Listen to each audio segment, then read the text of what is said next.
Could Rockstar's silence mean they are hiding a shocking truth about Grand Theft Auto 6? The leaks point to apps, websites, and even online systems that sound almost too real, and yet Rockstar has not addressed them. Today, I am looking at these claims closely, the insiders behind them, and whether they could change how we see GTA 6 before release. Breaking down the source of the leak. The story begins with Tez 2, a name that longtime players and dedicated followers of the Grand Theft Auto community will instantly recognize.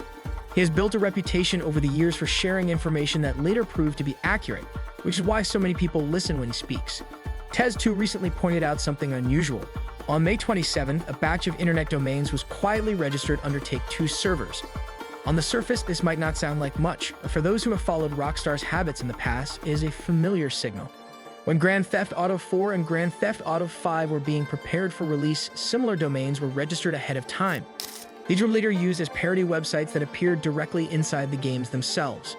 Because of that history, the latest discovery is not being dismissed as coincidence. It fits too neatly with Rockstar's pattern of setting the stage for how players will interact with the digital world inside the game. For many fans, this connection is the first strong reason to believe that something significant has indeed surfaced. Exploring the in-game apps concept. Among the domains spotted by Tez 2, one of the most interesting is titled What.app. The name alone hints at a direct parody of WhatsApp, the real-world messaging service used by millions of people every day. In past Grand Theft Auto titles, the texting system was very basic, often just simple messages appearing on the character's phone. If Rockstar is now moving toward fully built parody applications, it could add an entirely new layer of immersion to how players communicate.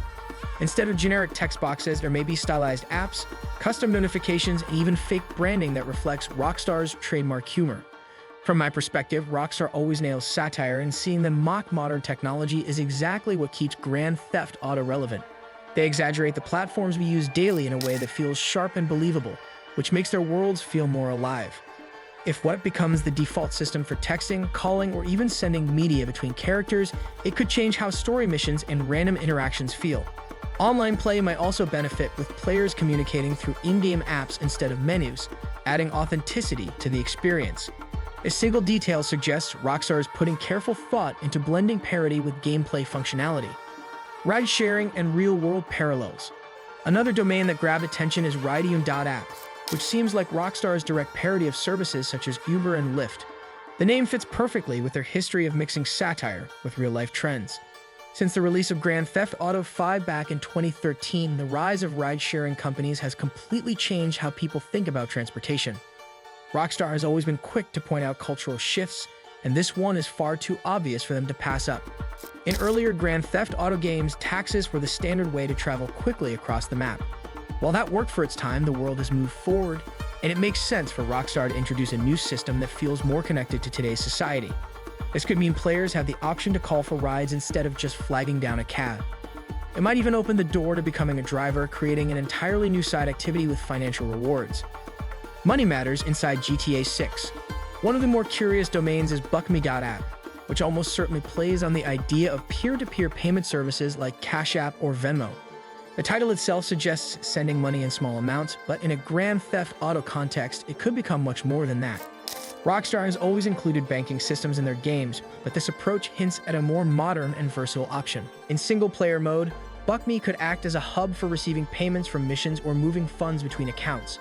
In the online version, it might extend further into everyday transactions between players. That said, Rockstar will need to be careful. When Grand Theft Auto Online first launched, money glitches and gifting systems were abused in ways that damaged the in-game economy and threatened their sharp card sales. Because of that history, they will almost certainly limit or control how cash can be shared directly between accounts. Even with restrictions, BuckMe has the potential to become a central part of financial life in both the campaign and the online world, reinforcing how Rockstar uses parody to reflect real-world habits, strange websites, and their hidden meaning. Beyond the apps that clearly parody modern services, there are several domains that feel more cryptic. One of them is leonatv.org, which many believe could represent the in-game state government. The name lines up with Rockstar's habit of creating parody institutions that mimic official websites. While the content may be straightforward, it could serve as an anchor point for story-related references to the fictional state. The domain brianandbradley.com has stirred far more speculation. Some fans suggest it might be connected to characters we have already seen in trailers, while others believe it could belong to fictional companies or side characters entirely. Rockstar often plants misleading details to fuel discussion, so nothing is certain. There's also hookersgalore.com, which feels like a callback to the franchise's long history of edgy humor. It could simply be a parody site included for laughs, or it may play a minor role in side missions. Even stranger are the domains named Wipeout Cornskin and Creepy Corn Dog. These appear absurd on the surface, but that is exactly the kind of humor Rockstar enjoys slipping into their world. In my experience, these oddball details usually turn out to be clever satire rather than literal features, and that is part of the fun of Rockstar's world building.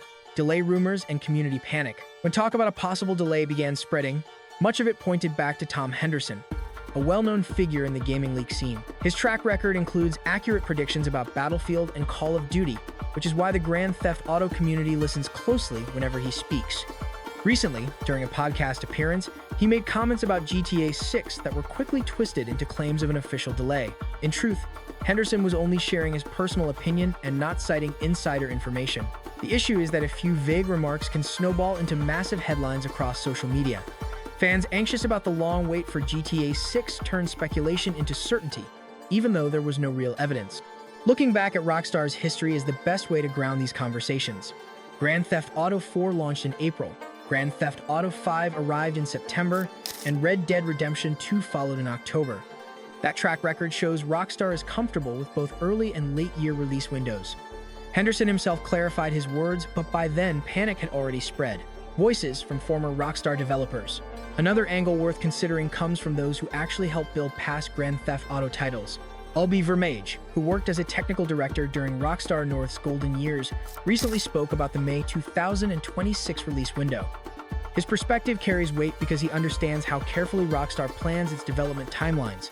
According to him, the date was not chosen at random, but was a deliberate decision that the company feels confident about meeting. He also explained how Rockstar communicates around delays. If there ever was a serious shift in schedule, that information would likely surface only 5 months before launch, not years in advance. Hearing that directly from someone who shaped the foundations of the series is reassuring, especially when compared to the noise of internet speculation. From my point of view, when a veteran who knows Rockstar's culture says they are confident, that insight deserves more trust than community panic does. Why we should be careful with leak reactions. The Grand Theft Auto community has always been passionate, but that passion can sometimes fuel unhealthy behavior. A growing problem is clout chasing, where creators and social media accounts exaggerate or twist information for attention.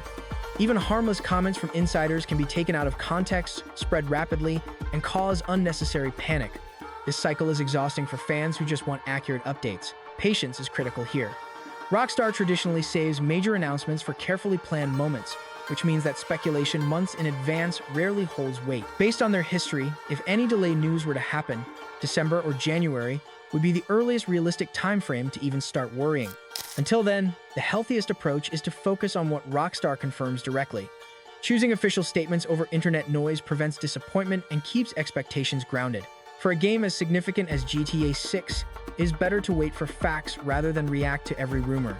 It is clear Rockstar loves planting clues, but not all of them end up being what fans expect. Do you think these leaks are part of Rockstar's strategy, or do you think the community is overreacting? Drop your opinions below, hit that like button, and subscribe.